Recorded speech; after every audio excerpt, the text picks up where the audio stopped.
नमस्ते दोस्तों, स्वागत है आपका रोशन हॉरर चैनल पर। क्या आप जानते हैं कि कुछ जख्म कभी नहीं भरते और कुछ रूहें कभी पीछा नहीं छोड़ जाती। आज मैं आपको ले चलूंगा उत्तराखंड की उन बर्फीली वादियों में जहां भैरवगढ़ नाम का एक गांव आज भी अपने अंदर एक खौफनाक राज दफन किए हुए हैं। एक शापित हवेली, एक अधूरी दास्तान और एक ऐसा प्रतिशोध जो पीढ़ियों से खून का प्यासा है। अगर आप कमजोर दिल के हैं तो यह कहानी आपके लिए नहीं है, लेकिन अगर आप में अंधेरों का सामना करने की हिम्मत है तो हेडफोन लगा लीजिए, लाइटें बंद कर दीजिए और चलिए मेरे साथ भैरवगढ़ की शापित हवेली के सफर पर। नवंबर की सर्द रात और पहाड़ों का घुमावदार रास्ता। रोहन की कार की हेडलाइट्स घने कोहरे को चीरने की नाकाम कोशिश कर रही थीं। दिल्ली की भीड़-भाड़ से दूर रोहन अपने पुश्तैनी गांव भैरवगढ़ जा रहा था। उसे एक किताब लिखनी थी और उसे लगा कि पहाड़ों का सन्नाटा उसे वह शांति देगा जिसकी उसे तलाश है। लेकिन उसे नहीं पता था कि यह सन्नाटा उसकी जिंदगी का सबसे बड़ा शोर बनने वाला है। भैरवगढ़ उत्तराखंड की वादियों में बसा एक ऐसा गांव था जिसका नाम आसपास के लोग भी लेने से कतराते थे। रात के 11 बज चुके थे। जैसे ही रोहन की कार ने गांव की सीमा में प्रवेश किया, हवा अचानक बर्फ जैसी ठंडी हो गई। कार का हीटर चालू था, फिर भी रोहन को एक अजीब सी सिहरन महसूस हुई। गांव पूरी तरह से वीरान लग रहा था। कोई कुत्ता भी नहीं भौंक रहा था, जो कि पहाड़ी गांवों में अजीब बात थी। रोहन को अपनी पुश्तैनी काली हवेली तक पहुंचना था, जो गांव के एकदम किनारे एक छोटी सी पहाड़ी के ऊपर स्थित थी। हवेली के लोहे के बड़े और जंग लगे गेट के सामने रोहन ने कार रोकी। हवेली किसी विशालकाय काले जानवर की तरह कोहरे में खड़ी थी। हवेली की देखभाल करने वाले रामू काका को रोहन ने अपने आने की खबर पहले ही दे दी थी। रोहन ने कार का हॉर्न बजाया। सन्नाटे में हॉर्न की आवाज गूंज उठी और वापस लौटकर रोहन के कानों से टकराई। कुछ मिनटों बाद एक लालटेन की रोशनी कोहरे में तैरती हुई दिखाई दी। रामू काका, जो कि उम्र के 60वें पड़ाव पर थे, एक पुरानी शॉल ओढ़े गेट खोलने आए। गेट के खुलने की आवाज से ही अंदाजा लगाया जा सकता था कि यह बरसों से बंद था। छोटे बाबू, आप आ गए? इतनी रात गए सफर नहीं करना चाहिए था। रामू काका की आवाज में एक अजीब सी घबराहट थी। बस काका, कोहरे की वजह से देर हो गई। हवेली अंदर से साफ तो कर दी थी ना? रोहन ने अपना बैग निकालते हुए पूछा। रामू काका ने कोई सीधा जवाब नहीं दिया, बस इतना कहा, मैंने आपकी जरूरत का सामान नीचे के कमरे में रख दिया है। ऊपर की मंजिल की सफाई नहीं हो पाई है और आप ऊपर जाइएगा भी मत। रोहन ने रामू काका की बात को उनके बुढ़ापे का वहम समझा और मुस्कुराकर हवेली के अंदर कदम रखा। हवेली अंदर से बहुत विशाल थी। दीवारों पर सीलन की महक थी और पुराने फर्नीचर पर सफेद चादरें ढकी हुई थीं। एक जमाने में यहां रोहन के दादा परदादा का राज चलता था, लेकिन अब यह जगह किसी मकबरे जैसी लग रही थी। रामू काका ने रोहन को खाना परोसा और अपने क्वार्टर में जाने लगे, जो हवेली के अहाते के बाहर था। जाते जाते उन्होंने रोहन की तरफ मुड़कर देखा और धीमी आवाज में कहा, बाबूजी, अगर रात में कोई दरवाजा खटखटाए तो खोलना मत, और अगर कोई आवाज आए तो उसे अनसुना कर देना। रात में यहाँ की हवाओं में वो लोग चलते हैं जो अपनी चिता के साथ राख नहीं हुए। रामू काका की बात सुनकर रोहन को थोड़ा अजीब लगा, लेकिन उसने इसे एक देहाती अंधविश्वास मानकर टाल दिया। काका के जाने के बाद हवेली में एकदम सन्नाटा छा गया। रोहन अपने कमरे में गया। यह कमरा काफी बड़ा था, जिसमें एक पुरानी लकड़ी की अलमारी, एक बड़ा सा पलंग और खिड़की के पास एक आराम कुर्सी थी। रोहन ने अपनी डायरी निकाली और कुछ लिखने की कोशिश की, लेकिन उसे नींद आने लगी। उसने लालटेन बुझाई और रजाई में घुस गया। रात के शायद 2 बज रहे होंगे। अचानक रोहन की नींद टूट गई। कमरे का तापमान इतना गिर गया था कि उसके मुंह से भाप निकल रही थी। उसने महसूस किया कि खिड़की खुली हुई है और ठंडी हवा कमरे में आ रही है। उसे याद था कि सोने से पहले उसने खिड़की को अंदर से छिटकनी लगाई थी। वह उठा और खिड़की बंद करने के लिए बढ़ा। तभी उसे लगा कि हवेली की ऊपरी मंजिल पर कोई चल रहा है। किसी के पैरों में बंधी पायल की आवाज सन्नाटे को चीर रही थी। रोहन के कदम वहीं रुक गए। उसने अपने आप को समझाया कि शायद यह कोई बिल्ली या चूहा होगा, लेकिन पाजेब की आवाज बिल्कुल साफ थी। आवाज ऊपरी मंजिल से होते हुए लकड़ी की सीढ़ियों तक आई। सीढ़ियों के चरमराने की आवाज से रोहन के रोंगटे खड़े हो गए। कोई नीचे आ रहा था। रोहन ने हिम्मत जुटाई और कमरे का दरवाजा थोड़ा सा खोला। बाहर दालान में अंधेरा था, लेकिन खिड़की से आ रही चांदनी में उसने जो देखा, उससे उसकी सांसें हलक में अटक गईं। सीढ़ियों के आखिरी पायदान पर एक साया खड़ा था, एक औरत का साया जिसने एक पुरानी मैली सी साड़ी पहनी हुई थी। उसके बाल उसके चेहरे पर गिरे हुए थे और वह रोहन के कमरे की तरफ ही मुड़ी हुई थी। तभी उस साये ने अपना सिर धीरे धीरे ऊपर उठाया। खिड़की से छन कर आ रही चांदनी की मध्यम रोशनी में रोहन ने जो देखा, उसने उसके शरीर का सारा खून जमा दिया। उस औरत के चेहरे पर आंखें नहीं थीं। आंखों की जगह सिर्फ दो खोखले काले गड्ढे थे, जिनमें से मानो सदियों का अंधेरा झांक रहा था। उसकी त्वचा मोम की तरह पीली और झुर्रीदार थी। अचानक उसने रोहन की तरफ अपना एक सूखा हुआ हड्डियों का ढांचा सा हाथ उठाया और एक ऐसी आवाज में फुसफुसाई जो हवा से नहीं बल्कि सीधे रोहन के दिमाग के अंदर गूंजी। तू वापस आ गया। रोहन के हाथ पैर सुन्न पड़ गए, लेकिन जीने की अदम्य इच्छा ने उसे पीछे धकेला। उसने एक झटके में दरवाजा बंद किया और अंदर से भारी कुंडी लगा दी। वह दरवाजे से सटकर जमीन पर बैठ गया। उसका दिल इतनी जोर से धड़क रहा था मानो पसलियां तोड़कर बाहर आ जाएगा। तभी दरवाजे पर दस्तक हुई। यह दस्तक किसी इंसान की नहीं लग रही थी, बल्कि ऐसा लग रहा था जैसे कोई सूखी लकड़ियों से दरवाजा पीट रहा हो। रोहन को तुरंत रामू काका की चेतावनी याद आई, अगर रात में कोई दरवाजा खटखटाए तो खोलना मत। वह अपनी जगह पर बुत बनकर बैठा रहा। दस्तक तेज होती गई। फिर दरवाजे की लकड़ी पर किसी के नाखूनों से खुरचने की रोंगटे खड़े कर देने वाली आवाज आने लगी, जैसे कोई जंगली जानवर दरवाजा चीरकर अंदर आने की कोशिश कर रहा हो। कमरे की हवा में सड़े हुए मांस और चमेली के इत्र की एक अजीब सी मिलीजुली बदबू फैल गई थी। यह खौफनाक सिलसिला घंटों चला और फिर अचानक एकदम सन्नाटा छा गया।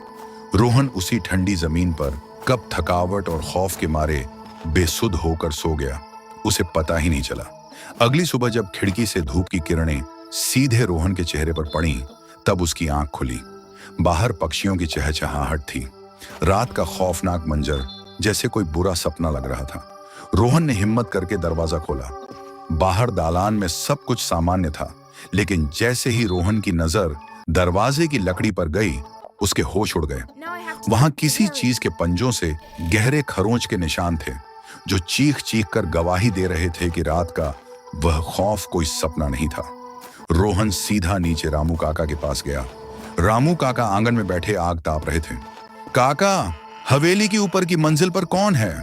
रोहन ने बिना किसी औपचारिकता के कड़क और घबराई हुई आवाज में पूछा। रामू काका के हाथ कांप गए। उनके चेहरे का रंग उड़ गया। क्या आपने रात में दरवाजा खोला था छोटे बाबू? काका ने डरते हुए पूछा। नहीं, लेकिन मैंने उसे देखा। वह कौन थी? मुझे सच जानना है, वरना मैं आज ही शहर वापस चला जाऊंगा और इस हवेली को हमेशा के लिए बंद करवा दूंगा। रामू काका ने एक गहरी सांस ली, अपनी नम आंखों से हवेली की ऊपरी मंजिल की तरफ देखा और एक ऐसा राज खोला जो बरसों से हवेली की दीवारों में दफन था। वह माधवी है बाबूजी, आपके परदादा ठाकुर बलवंत सिंह के जमाने की सबसे खूबसूरत नर्तकी। उसकी पायल की झंकार से यह पूरी हवेली गूंजती थी। रामू काका ने बताना शुरू किया। ठाकुर साहब माधवी को अपनी जागीर समझते थे, लेकिन माधवी गांव के ही एक साधारण चित्रकार से प्रेम करती थी। जब ठाकुर साहब को यह बात पता चली तो उनके अहंकार को गहरी चोट लगी। उन्होंने उस चित्रकार को बेरहमी से मरवा दिया और माधवी को हवेली की ऊपरी मंजिल के आखिरी कमरे में हमेशा के लिए कैद कर दिया। रोहन की आंखों में हैरानी थी। काका आगे बोले, माधवी ने महीनों उसी कमरे में बिना खाए पिए तड़प तड़प कर अपनी जान दे दी, लेकिन मरने से पहले उसने ठाकुर परिवार को श्राप दिया था कि इस हवेली में उनके खून का कोई भी वारिस कभी चैन की सांस नहीं ले पाएगा। तब से उसकी रूह उसी मंजिल पर भटक रही है। जो भी उस ऊपर वाले गलियारे में जाता है, वह या तो पागल हो जाता है या फिर कभी लौट कर नहीं आता। रोहन एक लेखक था। डर के बावजूद उसके अंदर के कहानीकार को एक ऐसा रहस्य मिल गया था जो उसे अपनी तरफ खींच रहा था। भूत प्रेत सिर्फ दिमाग का वहम होते हैं, उसने खुद को तसल्ली दी। उसने तय किया कि वह उस रहस्यमयी कमरे को दिन के उजाले में देखेगा। दोपहर के समय जब रामू काका गांव में किसी काम से गए थे, रोहन ने एक टॉर्च ली और लकड़ी की उन पुरानी सीढ़ियों पर कदम रखा जहां से रात को वह साया नीचे आया था। हर कदम के साथ सीढ़ियां चरमरा रही थीं। ऊपर पहुंचते ही हवा का तापमान अजीब तरह से ठंडा हो गया, जैसे यहां धूप कभी पहुंचती ही न हो। सामने एक लंबा धूल भरा गलियारा था जिसके आखिर में एक भारी लकड़ी का दरवाजा था। रोहन धीरे धीरे उस दरवाजे के करीब पहुंचा। उस दरवाजे पर एक बड़ा, भारी और जंग लगा ताला लटका था। लेकिन सबसे चौंकाने वाली बात जिसने रोहन के पैरों तले जमीन खिसका दी, वह यह थी कि उस दशकों से बंद धूल भरे दरवाजे की दहलीज पर ताजे लाल गुलाब की पंखुड़ियां बिखरी हुई थीं। रोहन ने कांपते हाथों से जैसे ही उस ठंडे ताले को छुआ, उस बंद कमरे के अंदर से किसी की पायल की छनकार एकदम साफ सुनाई दी और साथ ही एक बेहद दर्द भरी लेकिन सुरीली आवाज में कोई औरत भीतर से गुनगुना रही थी। रोहन का हाथ उस ठंडे जंग लगे ताले पर जम सा गया था। कमरे के भीतर से आती पायल की झंकार और वह सुरीली गुनगुनाहट किसी सम्मोहन की तरह उसे अपनी ओर खींच रही थी। तार्किकता और डर के बीच एक युद्ध चल रहा था, लेकिन एक लेखक की जिज्ञासा जीत गई। रोहन ने पास ही पड़ी एक भारी लोहे की छड़ उठाई। उसने ताले पर जोरदार प्रहार किया। सन्नाटे में चोट की आवाज किसी धमाके जैसी गूंजी। तीसरी चोट पर ताला टूटकर जमीन पर गिर पड़ा। जैसे ही ताला गिरा, कमरे के भीतर की गुनगुनाहट अचानक बंद हो गई। एक ऐसा सन्नाटा छा गया जो कानों को छुभने लगा था। रोहन ने कांपते हाथों से दरवाजे को धक्का दिया। दरवाजा एक भारी चरमराहट के साथ खुला। कमरे के अंदर की हवा इतनी भारी और सड़ी हुई थी कि रोहन को मिथली आने लगी। उसने अपनी टॉर्च जलाई और रोशनी कमरे के भीतर घुमाई। कमरा किसी पुराने दौर के श्रृंगार कक्ष जैसा था। धूल की मोटी परत हर चीज पर जमी थी। एक कोने में एक बड़ा आदमकद आईना था जो धुंधला पड़ चुका था। दीवार पर एक फटी हुई पेंटिंग टंगी थी जिसमें एक बेहद खूबसूरत औरत, शायद माधवी, नृत्य की मुद्रा में थी। लेकिन रोहन की नजर कमरे के बीचों बीच स्थित एक लकड़ी के बड़े संदूक पर जाकर टिक गई। उस संदूक के चारों ओर ताजे लाल गुलाब की पंखुड़ियां बिखरी थीं। यहां रोज गुलाब कौन रख जाता है? रोहन ने बुदबुदाया। अचानक कमरे का दरवाजा अपने आप जोर से बंद हो गया। रोहन उछल पड़ा। उसने दरवाजा खोलने की कोशिश की, लेकिन वह बाहर से किसी ने बंद कर दिया था। टॉर्च की रोशनी अचानक फड़फड़ाने लगी और बुझ गई। अंधेरा इतना घना था कि हाथ को हाथ नहीं सूझ रहा था। तभी कमरे के कोने से एक धीमी सिसकती हुई आवाज आई। उसने मुझे यहीं मारा था रोहन, उसने मुझे यहीं तड़पाया था। रोहन का गला सूख गया। तुम मेरा नाम कैसे जानती हो? रोहन ने अंधेरे में फिर से टॉर्च जलाने की कोशिश की। बटन दबाते ही रोशनी जली, लेकिन जो उसने आईने में देखा उसे देखकर उसकी चीख निकल गई। आईने में रोहन का अपना चेहरा नहीं था।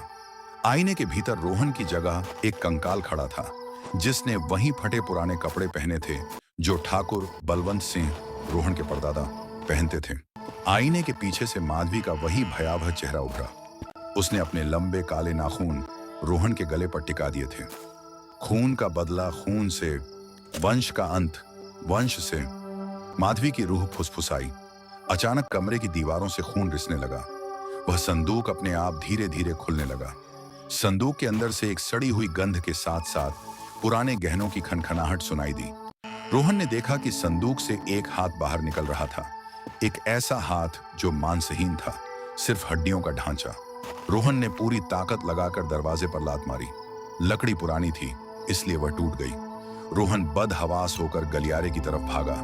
पीछे से उसे किसी के जोर जोर से हंसने की आवाज आ रही थी, एक ऐसी हंसी जिसमें पागलपन और प्रतिशोध भरा था। वह सीढ़ियों से नीचे गिरता पड़ता हुआ आंगन में पहुंचा। वहां रामू काका खड़े थे, लेकिन उनके हाथ में लालटेन नहीं बल्कि एक दरांती थी। उनकी आंखों में वह सौम्यता नहीं थी जो सुबह थी। काका, बचाओ मुझे, ऊपर कुछ है, रोहन चिल्लाया। रामू काका धीरे से मुस्कुराए। एक ऐसी मुस्कान जो डरावनी थी। मैंने कहा था ना छोटे बाबू, ऊपर मत जाना। माधवी को मेहमान पसंद नहीं और उसे अपना ठाकुर वापस मिल गया है। रोहन ठिठक गया। क्या मतलब? आपकी शक्ल आपके परदादा से मिलती है बाबूजी। माधवी बरसों से इंतजार कर रही थी कि ठाकुर का कोई अंश इस हवेली में कदम रखे ताकि वह अपना इंतकाम पूरा कर सके। और आज की रात अमावस्या की रात है। तभी हवेली के सारे दरवाजे और खिड़कियां अपने आप बंद होने लगे। रोहन अब बाहर नहीं जा सकता था। वह उस शापित हवेली के अंदर कैद हो चुका था और बाहर कोहरा और घना हो गया था। रोहन के पैरों के नीचे से जमीन खिसक गई। रामू काका, जिन्हें वह अपना शुभ चिंतक समझ रहा था, उनकी आंखों में अब एक ऐसी क्रूर चमक थी जो किसी इंसान की नहीं हो सकती थी। दरांती की धार चांदनी में चमक रही थी। काका, आप ये क्या कह रहे हैं? मैं तो बस यहां शांति से लिखने आया था, रोहन ने हकलाते हुए कहा। शांति? रामू काका जोर से हंसे और उनकी आवाज हवेली की ऊंची छतों से टकराकर गूंजने लगी। ठाकुरों के वंशज इस मिट्टी में शांति नहीं, सिर्फ मौत ढूंढने आते हैं। तुम्हें क्या लगा मैं यहां तुम्हारी सेवा के लिए हूं? मैं यहां इंतजार कर रहा था उस दिन का जब ठाकुर बलवंत सिंह का कोई खून इस चौखट को पार करे। रामू काका ने एक कदम आगे बढ़ाया। रोहन पीछे हटा और उसका पैर दालान में रखे एक पुराने पीतल के गमले से टकराया। माधवी का प्रेमी, वह चित्रकार, वह मेरा परदादा था। रोहन बाबू, रामू काका की आवाज अब ठंडी और सपाट हो गई थी। ठाकुर ने उसे तड़पा तड़पा कर मारा था। मेरे परिवार ने पीढ़ियों तक इस हवेली की रखवाली सिर्फ इसलिए की ताकि हम उस दिन का गवाह बन सकें जब माधवी अपना प्रतिशोध पूरा करेगी। अचानक हवेली की बत्तियां फड़फड़ाने लगीं और एक तेज धमाके के साथ बुझ गईं। पूरे दालान में कोहरा भरने लगा जो फर्श से ऊपर उठकर रोहन के घुटनों तक पहुंच गया। कोहरे के बीच से फिर वही आवाज आई। इस बार माधवी अकेली नहीं थी। हवेली की दीवारों से काली परछाइयां बाहर निकलने लगीं। वे उन नौकरों और सिपाहियों की रूहें थीं जिन्हें ठाकुर ने अपनी क्रूरता का शिकार बनाया था। वे सब धीरे धीरे रोहन की तरफ बढ़ रहे थे। रोहन अपनी जान बचाने के लिए पीछे की ओर भागा, जो रास्ता लाइब्रेरी की ओर जाता था। उसने लाइब्रेरी का भारी दरवाजा अंदर से बंद कर लिया। उसका शरीर पसीने से तरबतर था। उसने अपनी जेब से मोबाइल निकाला, लेकिन सिग्नल गायब थे। टॉर्च जलाई तो कमरे के बीचों बीच रखे एक बड़े डेस्क पर उसकी नजर पड़ी। वहां एक पुरानी चमड़े की झिल्द वाली डायरी रखी थी। धूल झाड़कर उसने देखा, वह उसके परदादा ठाकुर बलवंत सिंह की निजी डायरी थी। कांपते हाथों से रोहन ने पन्ने पलटे। आखिरी पन्ने पर लिखा था, मैंने उसे मार तो दिया पर वह मरती नहीं। माधवी हर रात मेरे सपनों में आती है। वह कहती है कि वह मेरे वंश के आखिरी चिराग तक का पीछा करेगी। मैंने इस हवेली के नीचे एक तहखाना बनवाया है जहां मैंने वह चीज छुपा दी है जो उसे शांत कर सकती है। अगर मेरा कोई वारिस यह पढ़ रहा है तो याद रहे, माधवी को मुक्ति तभी मिलेगी जब। तभी डायरी का वह पन्ना किसी ने झटके से फाड़ दिया। रोहन ने ऊपर देखा। उसकी रूह कांप गई। छत से उल्टी लटकी हुई माधवी उसे देख रही थी। उसके लंबे काले बाल जमीन को छू रहे थे और उसके मुंह से काला खून टपक रहा था जो सीधे डायरी पर गिरा। मुक्ति, मुझे मुक्ति नहीं, तेरा मांस चाहिए, माधवी चीखी। उसने हवा में छलांग लगाई और सीधे रोहन पर झपटी। रोहन ने फुर्ती दिखाते हुए डेस्क के नीचे गोता लगाया। माधवी के पंजे लकड़ी के डेस्क को कागज की तरह चीर गए। रोहन ने देखा कि जहां माधवी के पंजे लगे थे वहां फर्श की एक लकड़ी ढीली हो गई थी। उसके नीचे कुछ चमक रहा था। रोहन ने अपनी पूरी ताकत लगाकर उस लकड़ी को उखाड़ा। नीचे एक संकरा रास्ता था, एक गुप्त तहखाना। वह बिना सोचे समझे उस अंधेरे गड्ढे में कूद गया। नीचे गिरते ही उसे हड्डियों के छटकने की आवाज आई। वह कंकालों के ढेर पर गिरा था। बदबू इतनी तेज थी कि उसका दम घुटने लगा। टॉर्च की रोशनी में उसने देखा कि वह एक छोटे से कमरे में था जहां दीवारों पर अजीबोगरीब तांत्रिक चिन्ह बने थे। कमरे के बीच में एक वेदी थी जिस पर एक पुरानी मखमली डिब्बी रखी थी। जैसे ही रोहन ने उस डिब्बी को हाथ लगाया, ऊपर से रामू काका की आवाज आई जो अब बिल्कुल बदल चुकी थी। वह आवाज अब कई रूहों का मिश्रण लग रही थी। उसे मत छूना, अगर तुमने उसे खोल दिया तो माधवी का कहर इस पूरे गांव को राख कर देगा। रोहन ने डिब्बी खोली। अंदर एक चांदी का खंजर था जिस पर पुराने मंत्र खुदे थे और एक सूखी हुई इंसानी उंगली जिसमें एक अंगूठी थी। ठाकुरों की पुश्तैनी मुहर वाली अंगूठी। अचानक तहखाने की छत टूटने लगी। माधवी ऊपर से नीचे कूदी। उसकी आंखें अब दहकते अंगारों की तरह लाल थीं। उसने अपना हाथ रोहन की गर्दन की तरफ बढ़ाया। तहखाने की छत से धूल और पत्थर गिर रहे थे। माधवी की रूह, जो अब एक विकराल साये का रूप ले चुकी थी, रोहन के ठीक सामने खड़ी थी। उसकी आंखों की लालिमा पूरे तहखाने में एक डरावनी रोशनी फैला रही थी। इसे छोड़ दे रोहन, यह तेरे पूर्वजों के पाप की आखिरी निशानी है।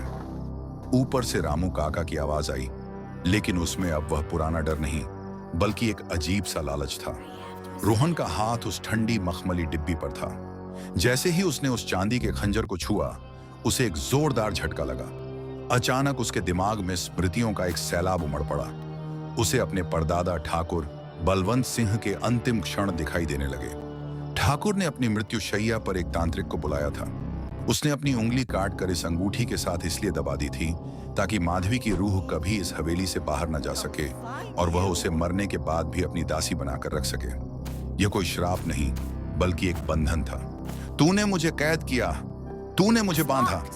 माधवी की आवाज किसी फटे हुए ढोल की तरह गूंजी। उसने अपना हाथ हवा में लहराया और रोहन की गर्दन को अदृश्य हाथों से जकड़ लिया। रोहन का दम घुटने लगा। उसका चेहरा नीला पड़ने लगा। उसने देखा कि वह सूखी हुई उंगली और अंगूठी धीरे धीरे हिलने लगी थी, जैसे वह माधवी की उपस्थिति से जीवित हो उठी हो। तभी रोहन की नजर चांदी के खंजर पर पड़ी। उस पर लिखे मंत्र अब चमकने लगे थे। उसे समझ आ गया कि माधवी को शांत करने का एकमात्र तरीका उसे मारना नहीं, बल्कि उस बंधन को तोड़ना था जिसने उसे इस दुनिया में रोक रखा था।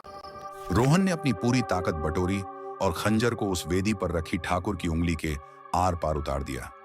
एक बिजली सी कौंधी। पूरे तहखाने में एक ऐसी चीख गूंजी जो शायद मीलों दूर तक सुनाई दी होगी।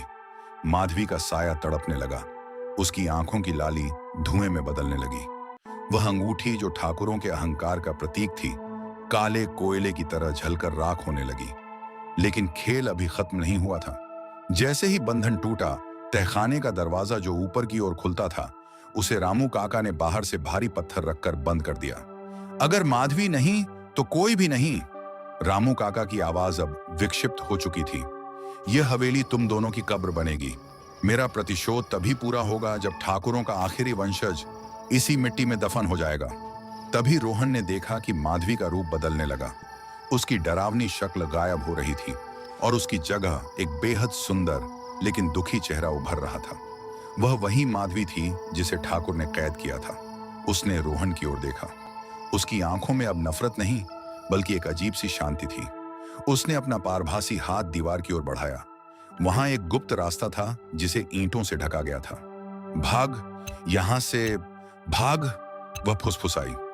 रोहन ने बिना समय घुमाए उस दीवार पर कंधे से प्रहार किया। जर्जर दीवार गिर गई और उसे एक संकरी सुरंग दिखाई दी जो हवेली के बाहर जंगल की ओर जाती थी। जैसे ही रोहन सुरंग में घुसा, उसने पीछे मुड़कर देखा। माधवी वहीं खड़ी थी।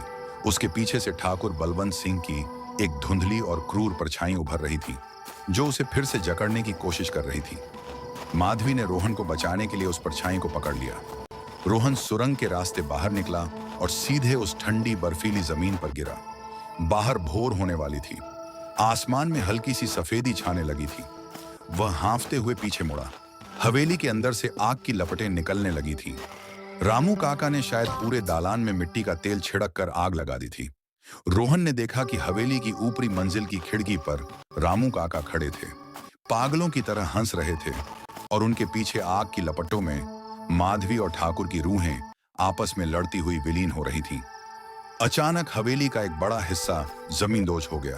धुआं और धूल के गुब्बार ने सब कुछ ढक लिया। रोहन अपनी कार की तरफ भागा। उसकी कार की चाबी जेब में ही थी। उसने इंजन चालू किया और बिना पीछे देखे उस नरक से दूर भागने लगा। 2 घंटे बाद जब वह गांव की सीमा पार कर हाईवे पर पहुंचा, तो उसने राहत की सांस ली। उसका शरीर दर्द से टूट रहा था। उसने पास के एक ढाबे पर कार रोकी और अपनी जैकेट की जेब में हाथ डाला। उसका दिल फिर से बैठ गया। उसकी जेब में वह चांदी का खंजर नहीं था, बल्कि उसकी जगह वही पुरानी अंगूठी वाली उंगली थी, जो अब बिल्कुल ताजी लग रही थी, जैसे किसी ने उसे अभी अभी काटा हो, और उसके नाखून से अब भी खून टपक रहा था। कार के रियर व्यू मिरर में उसे अपनी नहीं, बल्कि रामू काका की मुस्कुराती हुई शक्ल दिखाई दी। रोहन का हाथ कांप रहा था। वह कटी हुई उंगली उसकी जैकेट की जेब में भारी महसूस हो रही थी। उसने झटके से अपना हाथ बाहर निकाला।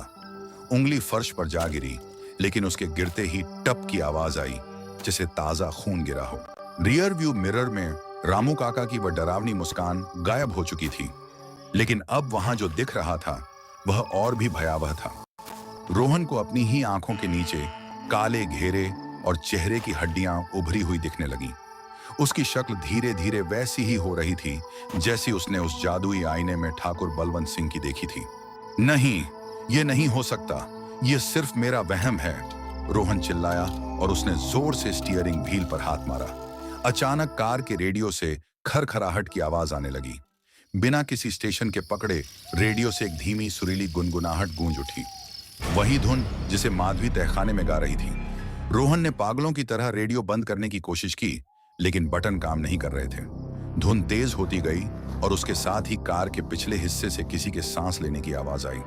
रोहन ने पीछे मुड़कर देखने की हिम्मत नहीं की। उसने कार की रफ्तार बढ़ा दी।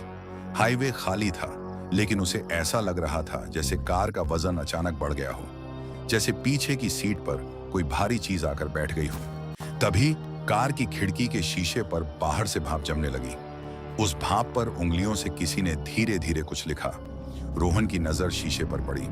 वहां लिखा था, तुमने मुझे आजाद नहीं किया, तुमने मुझे साथ लिया है। रोहन के गले से एक दबी हुई चीख निकली। उसने अचानक ब्रेक मारा। कार सड़क पर फिसलती हुई एक पेड़ के पास जाकर रुकी। झटके की वजह से रोहन का सिर डैशबोर्ड से टकराया। कुछ पलों के लिए उसके सामने अंधेरा छा गया। जब उसे होश आया तो बाहर बिल्कुल सन्नाटा था। भोर की पहली किरण ने आसमान को हल्का गुलाबी कर दिया था। रोहन ने कांपते हुए नीचे देखा। वह कटी हुई उंगली गायब थी। कार का फर्श बिल्कुल साफ था। क्या मैं पागल हो रहा हूं? उसने खुद से पूछा। वह कार से बाहर निकला और ताजा हवा में सांस लेने लगा। पास ही एक छोटा सा मंदिर था जो सालों से उपेक्षित लग रहा था। रोहन की नजर मंदिर की सीढ़ियों पर पड़ी, जहां एक बूढ़ा साधु बैठा उसे ही देख रहा था। साधु की आंखें सफेद थीं। वह अंधा था, लेकिन जैसे ही रोहन उसके पास से गुजरा, साधु ने उसका हाथ पकड़ लिया। बेटा, अपने साथ इस बदबू को कहां ले जा रहे हो? साधु की आवाज गहरी और गूंजती हुई थी। रोहन ठिठक गया। कैसी बदबू बाबा? सड़ी हुई विरासत की बदबू। ठाकुरों का पाप तुम्हारे कंधों पर सवार है। तुमने उस हवेली को तो जला दिया, लेकिन उस श्राप का क्या जो तुम्हारी रगों में दौड़ रहे खून में है? रोहन के रोंगटे खड़े हो गए। मुझे क्या करना होगा? मैं इस मौत के खेल से बाहर निकलना चाहता हूं। साधु ने रोहन का हाथ छोड़ दिया और अपनी उंगली से दूर पहाड़ की एक छोटी की ओर इशारा किया। वहां नीलकंठ का एक प्राचीन मठ है। अगर तुम सूर्यास्त से पहले वहां पहुंच गए और उस वस्तु को पवित्र कुंड में विसर्जित कर दिया तो शायद बच जाओ। लेकिन याद रखना, वह तुम्हें वहां पहुंचने नहीं देगी। वह अब तुम्हारी परछाई बन चुकी है। रोहन ने अपनी जेब में हाथ डाला। जिस जेब से उसने उंगली गिरते देखी थी, वहां अब वही भारी चांदी की अंगूठी वापस आ गई थी। वह अंगूठी अब उसकी खाल में धंस रही थी, जैसे वह उसके मांस का हिस्सा बनना चाहती हो। रोहन कार की तरफ भागा। जैसे ही उसने दरवाजा खोला, उसने देखा कि ड्राइवर की सीट पर कोई बैठा था। उसके लंबे काले बाल स्टीयरिंग पर फैले थे। वह माधवी नहीं थी। वह रोहन की अपनी मां की शक्ल थी, जो बरसों पहले मर चुकी थी, लेकिन उनकी आंखें वैसी ही खोखली और काली थीं जैसी माधवी की थी। उसने रोहन की तरफ देखा और एक ऐसी आवाज में कहा जिसने रोहन का कलेजा चीर दिया, बेटा, घर नहीं चलोगे? कार के अंदर अपनी मृत मां को उस डरावने रूप में देखकर रोहन की चीख उसके गले में ही घुट गई। वह चेहरा जो कभी ममता का प्रतीक था, अब किसी सड़े हुए घाव की तरह लग रहा था। मां, आप? रोहन के होंठ कांपे।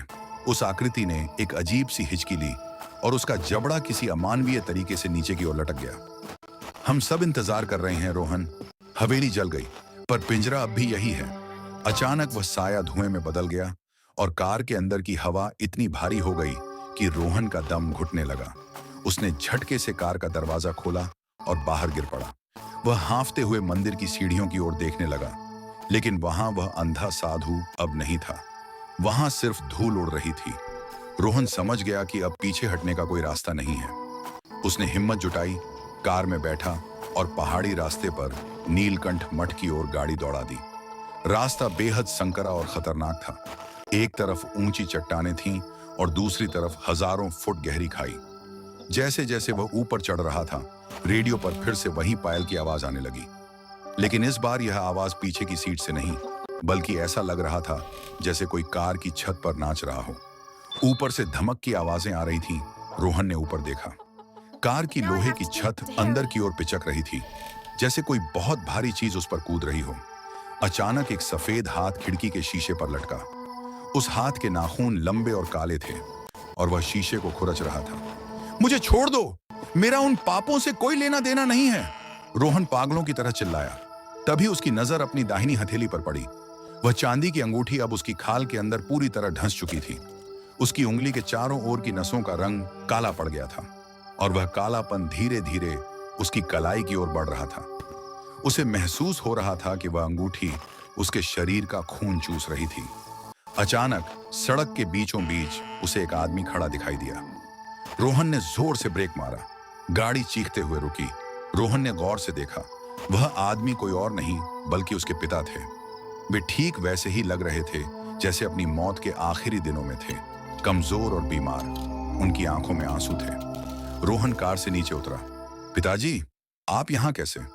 उसके पिता ने धीमी आवाज में कहा, बेटा यहां से भाग जाओ। नीलकंठ मठ एक छलावा है, वहां कोई शांति नहीं मिलेगी। ठाकुरों ने उस मठ को भी अपने खून से अपवित्र किया था। अगर तुम वहां गए तो तुम हमेशा के लिए उस तांत्रिक के गुलाम बन जाओगे जिसने माधवी को बांधा था। रोहन भ्रमित हो गया। तो मैं क्या करूं? यह अंगूठी मुझे मार रही है। उसके पिता ने अपना हाथ आगे बढ़ाया। यह अंगूठी मुझे दे दो, मैं इसे लेकर खाई में कूद जाऊंगा। पूर्वजों का पाप उनके साथ ही खत्म होना चाहिए। रोहन ने जैसे ही अपना हाथ अपने पिता की ओर बढ़ाया, उसे साधु की बात याद आई। वह तुम्हें वहां पहुंचने नहीं देगी। उसने गौर से अपने पिता के पैरों की ओर देखा। पहाड़ी की ढलान पर उनके पैरों की कोई परछाई नहीं बन रही थी और सबसे डरावनी बात, उनके पैर पीछे की ओर मुड़े हुए थे। रोहन के होश ठिकाने आ गए। उसने तुरंत जेब से वही चांदी का खंजर निकाला जो उसे लगा था कि खो गया है, पर वह अचानक उसके हाथ में आ गया था और अपने पिता की आकृति की ओर लहराया। तुम मेरे पिता नहीं हो, रोहन गरजा। वह आकृति जोर से अट्टहास करने लगी। वह आवाज उसके पिता की नहीं बल्कि रामू काका, माधवी और ठाकुर बलवंत सिंह की मिलीजुली आवाज थी। देखते ही देखते वह आकृति एक विशाल काले साए में बदल गई और जंगल की ओर लुप्त हो गई। सूरज अब डूबने ही वाला था। पहाड़ियों के पीछे की लाली अब गहरी काली होने लगी थी। रोहन को सामने मठ की ऊंची मीनार दिखाई दी, लेकिन जैसे ही वह मठ के गेट के करीब पहुंचा, उसे समझ आया कि साधु ने क्यों कहा था कि वह उसे पहुंचने नहीं देगी। मठ का पूरा रास्ता अब सैकड़ों कंकालों से भरा पड़ा था जो जमीन से बाहर निकल रहे थे। वे सब रोहन के पैर पकड़ने के लिए अपनी हड्डियां फैला रहे थे। रोहन ने कार की रफ्तार कम नहीं की। वह कंकालों को कुचलता हुआ मठ के प्रांगण में दाखिल हुआ। वहां बीचों बीच एक गहरा प्राचीन कुंड था जिसका पानी बिल्कुल काला था। रोहन कार से बाहर निकला। उसकी उंगली अब पूरी तरह काली हो चुकी थी और दर्द इतना था कि वह बेहोश होने वाला था। वह घिसटते हुए कुंड की ओर बढ़ा। जैसे ही उसने कुंड में हाथ डालने की कोशिश की, उसे पीछे से किसी ने पकड़ लिया। इतनी आसानी से नहीं छोटे ठाकुर, वह रामू काका थे। वे आग की लपटों से झुलसे हुए लग रहे थे। उनका आधा चेहरा जल चुका था, लेकिन वे अब भी जिंदा थे, या शायद वे भी अब वही बन चुके थे। उनके हाथ में वही दरांती थी। सूरज की आखिरी किरण पहाड़ों की ओट में छिप रही थी। मठ के प्रांगण में खौफनाक सन्नाटा था, जिसे सिर्फ रामू काका की भारी सांसों और रोहन के कराहने की आवाज तोड़ रही थी। यह अंगूठी सिर्फ एक गहना नहीं है रोहन। रामू काका का आधा जला हुआ चेहरा भयानक लग रहा था। यह ठाकुरों के पापों की वसीयत है। अगर तुमने इसे इस कुंड में डाल दिया तो सदियों से चली आ रही हमारी गुलामी खत्म हो जाएगी, लेकिन साथ ही तुम्हारा अस्तित्व भी मिट जाएगा। रामू काका ने अपनी दरांती रोहन की गर्दन पर टिका दी। रोहन का दायां हाथ अब पूरी तरह कोहनी तक काला पड़ चुका था। नसें उभरकर बाहर आ गई थीं और उनमें खून की जगह कोई काला तरल दौड़ रहा था। दर्द इतना असहनीय था कि रोहन की आंखों के सामने अंधेरा छाने लगा था। काका, आप आजाद होना नहीं चाहते? रोहन ने कांपती आवाज में पूछा। आजादी बहुत महंगी है बाबूजी, रामू काका पागलों की तरह हंसे। मैं अब इस हवेली का हिस्सा हूं। अगर श्राप खत्म हुआ तो मैं भी धूल बन जाऊंगा। मैं मरना नहीं चाहता। अचानक कुंड का काला पानी उबलने लगा। उसमें से अनगिनत हाथ बाहर निकलने लगे। ये उन सभी लोगों की रूहें थीं जिन्हें ठाकुरों ने इस कुंड में डुबोकर मारा था। वे सब उस अंगूठी को पुकार रहे थे। रोहन ने महसूस किया कि अब उसके पास सिर्फ कुछ सेकंड बचे हैं। जैसे ही सूरज पूरी तरह डूबेगा, यह अंगूठी उसके दिल तक पहुंच जाएगी और वह हमेशा के लिए एक जीवित लाश बन जाएगा। उसने अपनी जेब से वही चांदी का खंजर निकाला, लेकिन वह उसे रामू काका पर नहीं चलाने वाला था। माधवी, अगर तुम सुन रही हो तो मेरा साथ दो, रोहन पूरी ताकत से चिल्लाया। तभी हवा में एक तेज साय साय की आवाज हुई। रामू काका के पीछे एक साया उभरा, धुंधली सी सफेद लिबास वाली माधवी। उसने रामू काका के हाथों को अपनी अदृश्य पकड़ में जकड़ लिया।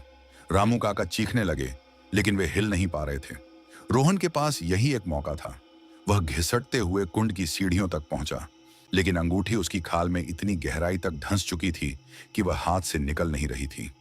वह अब उसके मांस का हिस्सा बन चुकी थी। रोहन ने कुंड के काले पानी को देखा और फिर अपने काले पड़ चुके हाथ को। उसे याद आया जो साधु ने कहा था, रक्त का मोल रक्त से चुकाना होगा। रोहन ने दांतों तले अपनी जुबान दबाई, एक गहरी सांस ली और वह चांदी का खंजर अपनी उसी काली पड़ चुकी उंगली पर रख दिया जिसमें अंगूठी धंसी थी। एक भयानक चीख रोहन के हलक से निकली जो पूरे पहाड़ में गूंज उठी। उसने अपनी ही उंगली काट दी थी। कटा हुआ हिस्सा अंगूठी के साथ उछलकर सीधे कुंड के बीचों बीच जा गिरा। जैसे ही वह पाप की निशानी कुंड के काले पानी में गिरी, एक जोरदार धमाका हुआ। कुंड से एक नीली रोशनी का फव्वारा फूटा जो सीधे आसमान की ओर गया। पूरे मठ की जमीन कांपने लगी। रामू काका का शरीर अचानक राख में बदलने लगा। उनकी आंखों में अंततः एक शांति दिखी। शुक्रिया छोटे ठाकुर, और वे हवा में विलीन हो गए। मठ की दीवारों से टकराती हुई रूहों की चीखें धीरे धीरे शांत होने लगीं। माधवी का साया रोहन के सामने आया। इस बार उसका चेहरा बिल्कुल साफ था, एक मासूम लड़की का चेहरा। उसने रोहन की ओर देखकर सिर झुकाया और धीरे धीरे उस नीली रोशनी में समा गई। रोहन जमीन पर गिर पड़ा। उसका हाथ बुरी तरह लहूलुहान था, लेकिन वह कालापन जो कोहनी तक चढ़ गया था अब तेजी से गायब हो रहा था। श्राप टूट चुका था। हफ्तों बाद रोहन अस्पताल से डिस्चार्ज होकर अपने शहर वापस लौट आया। उसका एक हाथ अब अधूरा था, लेकिन उसका मन अब शांत था। उसने भैरवगढ़ की उस हवेली और उस रात की पूरी कहानी एक किताब में लिख दी। भैरवगढ़ का श्राप। किताब सुपरहिट रही। एक रात रोहन अपनी बालकनी में बैठा कॉफी पी रहा था। तभी उसकी नजर मेज पर रखी एक पुरानी डाक पर पड़ी। उसमें एक बिना नाम का लिफाफा था। रोहन ने लिफाफा खोला। अंदर एक पुरानी धुंधली ब्लैक एंड व्हाइट तस्वीर थी। तस्वीर में उसके परदादा ठाकुर बलवंत सिंह खड़े थे। उनके पीछे एक छोटी सी लड़की खड़ी थी, वही माधवी। लेकिन रोहन के हाथ से कॉफी का मग गिरकर टूट गया जब उसने तस्वीर के पीछे लिखा हुआ संदेश पढ़ा। बलिदान स्वीकार हुआ, लेकिन ठाकुर याद रखना, खून के रिश्ते कभी पूरी तरह नहीं टूटते। हम फिर मिलेंगे अगले वंशज के साथ। रोहन ने अपनी कटी हुई उंगली वाली जगह को छुआ। वहां अब भी कभी कभी रात के 2 बजे एक अजीब सी खुजली होती थी, जैसे वहां कोई अंगूठी अब भी मौजूद हो। पहाड़ों में आज भी लोग कहते हैं कि जब कोहरा घना होता है तो भैरवगढ़ के खंडहरों से एक पायल की आवाज आती है और कोई धीरे से गुनगुनाता है। तो दोस्तों, ये थी रोहन और भैरवगढ़ की वो खौफनाक रात। रोहन ने अपनी उंगली काटकर अपनी जान तो बचा ली, पर क्या वो वाकई आजाद हो पाया? वो आखिरी चिट्ठी और वो तस्वीर, क्या वो एक नए खतरे का संकेत है? आप क्या सोचते हैं? अपनी राय कमेंट्स में जरूर बताइए। अगर ये कहानी आपकी रूह कपाने में कामयाब रही तो इस वीडियो को लाइक करें और अपने उन दोस्तों को शेयर करें जो खुद को बहुत निडर समझते हैं। ऐसी ही और दिल दहला देने वाली कहानियों के लिए चैनल को सब्सक्राइब करना न भूलें और बेल आइकन जरूर दबाएं। याद रखिए, अंधेरे में अकेले कभी मत जाना, क्योंकि कुछ कहानियां खत्म होकर भी खत्म नहीं होती। मिलते हैं अगले खौफनाक किस्से में। तब तक के लिए अपना ख्याल रखें और बच कर रहें।